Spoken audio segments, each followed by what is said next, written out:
Welcome back, Vinny and Haynie Show. Bruce Cunningham sitting in for Bob, who's under the weather. Vinny's on his way back from Owings Mills. Nolan is here. Nolan, you play that song. In the summer of 76, I had a job spinning records at Peabody's Warehouse, a disco in Virginia Beach. And that song was huge that summer, and it brought it all back. I had fry boots. I had those peasant shirts. You couldn't tell me nothing. Couldn't tell me nothing. Are you speaking English right now? Am I? What are you, fry boots? What the hell is going on here? I'm old. I'm so old. I'm just old, okay? I'm sorry. I don't mean to bring up things. Fry boots are very popular. They had the big clunky heel on them, and they came up to your knee. Okay, all right. And I just thought, because I'm pretty tall. And I put those fry boots on. I was like 6'7", and a commanding presence, as Maybe they they say. should come back. The problem with that was that, summertime came around. And you don't want to be wearing boots in the summertime. You just don't. All right, Owings Mills. A lot of talk, Nolan, about Anthony Weaver accepting the job. We talked about it just a few minutes ago, about why would he accept a job where he can't call plays. And he had a pretty interesting response to that, didn't he? More so being asked here about being passed over for the Ravens DC job 2 years ago, at the time going to Zach Orr. My reaction at that particular time wasn't much of a reaction at all, right? I think that'd probably be a question more suited for John, who I love and respect. And I love Zach Orr. Shoot, I coached Zach in college, right? So it's not like when it happened, I was like, oh, come on, what are we doing around here? That's a fine. It's not like when that hire happened, I was shocked because I have so much love and respect for Zach too. It certainly made sense. Going to Miami was just an opportunity, right? It was an opportunity to go and show I can lead a defense again as a coordinator. So I jumped at it. And I'm going to be honest, like the no state taxes and being in sunny South Florida that was a plus too. Anthony Weaver on his new gig with the Baltimore Ravens as defensive coordinator. Nolan, if you look at the history of that job with the Ravens, you talk about star-studded.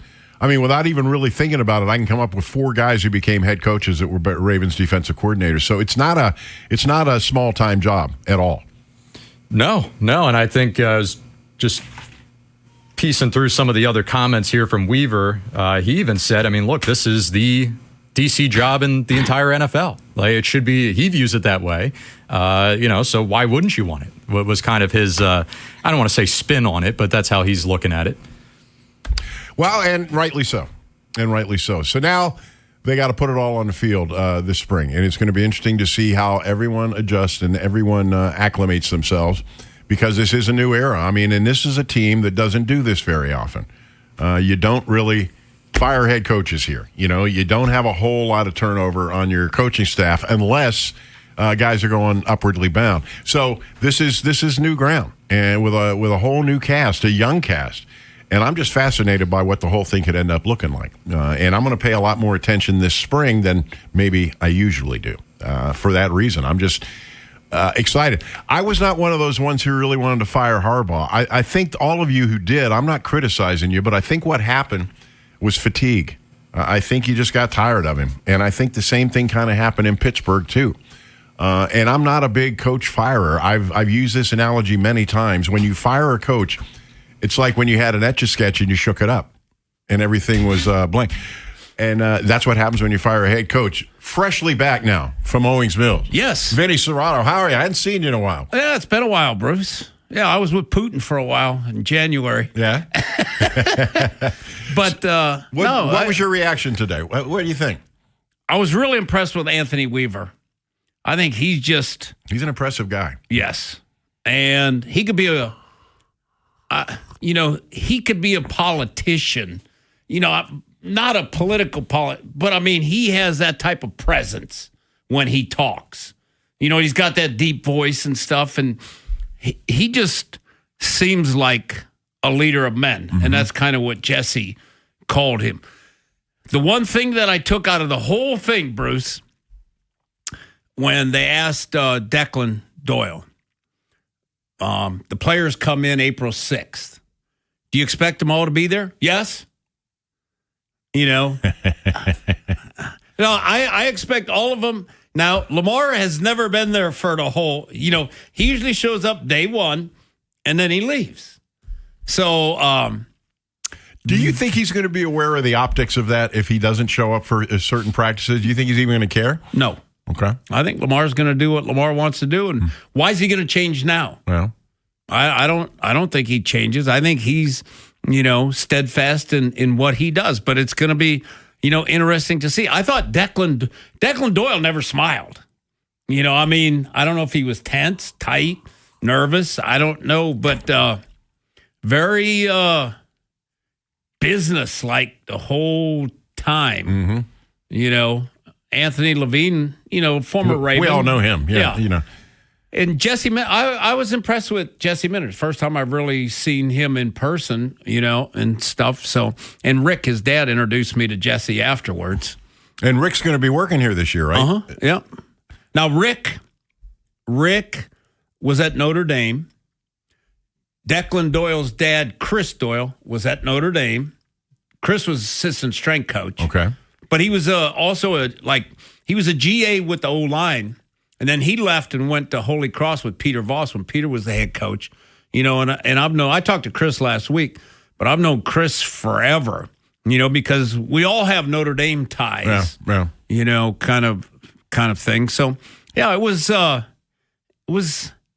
different but interesting. Well, we didn't expect any real news to come out of it. There was no. The only real news, the one thing I took out of it was they expect everybody to be there, and that one's going to be interesting. Interesting indeed. It always is. 410-583-1057. Vinny, freshly back from Owings Mills. The one thing about Minter and his staff that's unmistakable is it's a youth movement. I mean, Minter's really sending a message here that we're going to do this with young coaches. I don't really have a problem with it, but it's kind of unusual, wouldn't you say? Yeah. The thing that I thought was smart was that at every position, they also have a veteran guy. They have Lombardi with the offense. Mm-hmm. The special teams, Quan with special teams, Weaver. So they have that veteran guy there. Whereas they had Zach Orr in, but they had no help for him. And then they had to bring that in. They've already got all that incorporated in there, which I think is extremely smart. Yeah. I got a technical question for you. It has nothing to do with football. Yeah. But we were talking earlier about next baseball, the possible lockout. Oh, it's coming. And player contracts. You've done player contracts. You're experienced with that kind of stuff. Is there a difference between a lockout and a strike in terms of what happens to their contracts? You got me on that one. I think that's a pretty central question here. The players are going to claim, well, we showed up for work. We're locked out. So does it cost them a year on their contract? If they strike, it costs them a year. I mean, we know that, but I just wonder how that's going to work out. Yeah. Well, how about the head of the PA or whatever having a fling with his sister-in-law? I made a joke about that, and Nolan is young. He didn't get it as much as you're going to get it. All right. So I saw sister-in-law, and I thought, okay, is that his brother's wife? Right. Or is that his wife's sister? Because it's his wife's sister, you ain't never getting that monkey off your back. That's on you. No, that's the one unforgivable sin to a wife. You know that? Wife's sister. Oh, yes. You better start packing and call your boy, your realtor there. What's his name? Lee Tessier. You better call Lee Tessier because he's ready to start packing. I couldn't imagine that. Like, my wife's an identical twin. Really? Oh, yeah. So could you imagine that? Wow. I try not to. I'm too old to have those kind of fantasies. No doubt.